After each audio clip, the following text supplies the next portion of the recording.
Bago tayo papasok sa larangan ng pagkakalapati, siyempre papangarapin natin manalo eh. Kaya ang gawin natin, alamin natin kung sino yung mga magagandang linyada. Mag-acquire tayo ng ibon sa kanila. Huwag na tayo manghinayang sa pambili kasi yun na yun eh. Kasi ang pansier, bago manalo yan, hindi naman instant panalo yan. Nag-acquire din yan ng ibon. Kung nakabili ka ng mamahaling kalapati, mananalo ka agad. Hindi. Hintayin natin yung tamang oras. Kung binigay sa iyo swerte, yan na.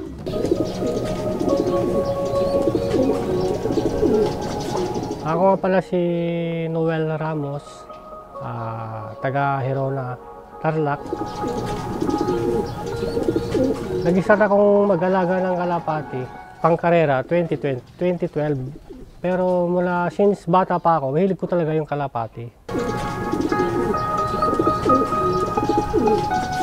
Halos lahat naman ng nagkakalapati, nag-start yan mula pagkabata, hilig nila kalapati talaga. Ako kasi parang yan na yung kaligayahan ko, yan na yung parang hobby ko.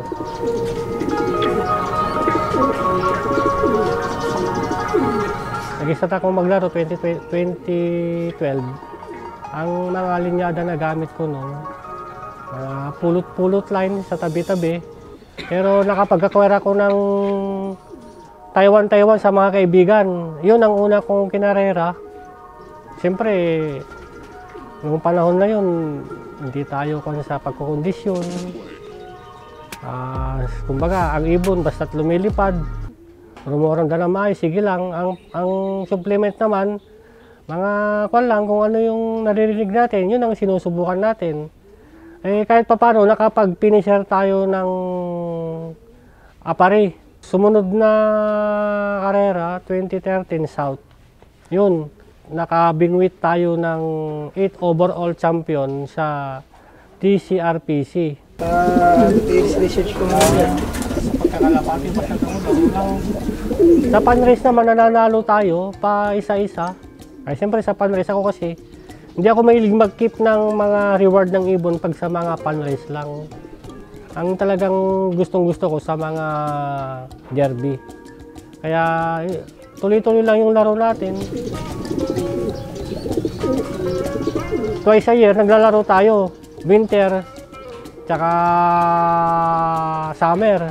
Kasi nung time na yon, madalang lang yung nagpapakarera ng South, pero ako kasi mas gusto kong maglaro ng South. Parang exciting kasi malayo.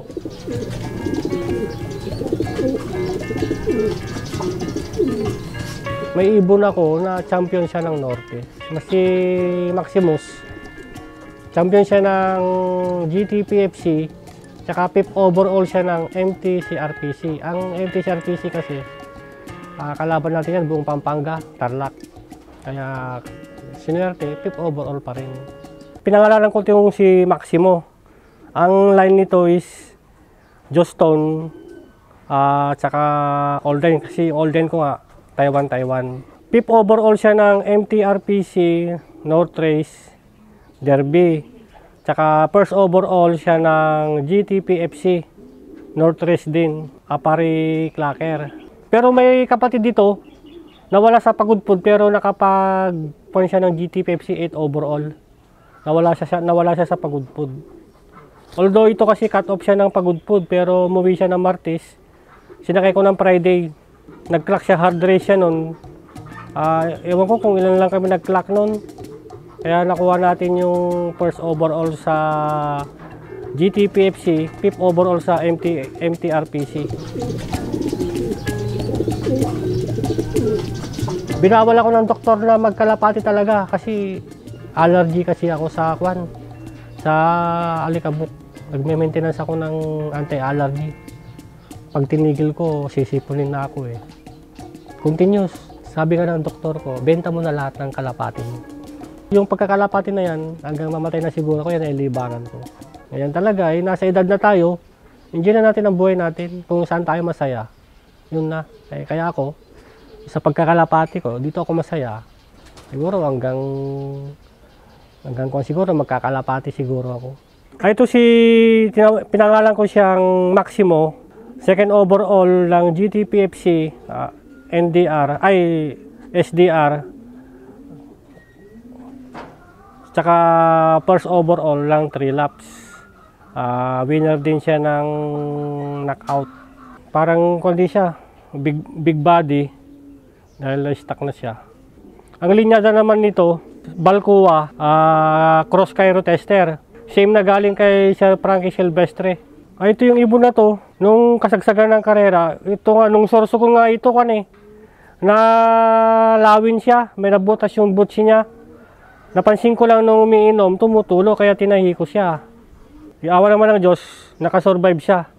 Gumanda yung performance niya, kaso lang nung katbalogan na, cut off siya pero 1 oras lang.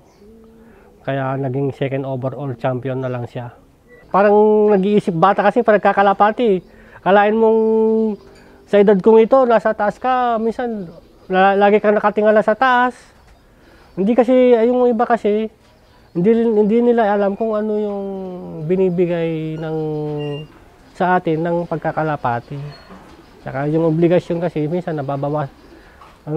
Kasi ang pag-aalaga, talagang nagkukulang ko talaga ng obligasyon eh. Kasama talaga sa obligasyon niya, lalo ang pagkakalapati. Hindi pwedeng kunwari lang yan. Dapat, lalo na kung panahon ng karera, dapat nakapokus ka talaga, umaga, tanghali, hapon.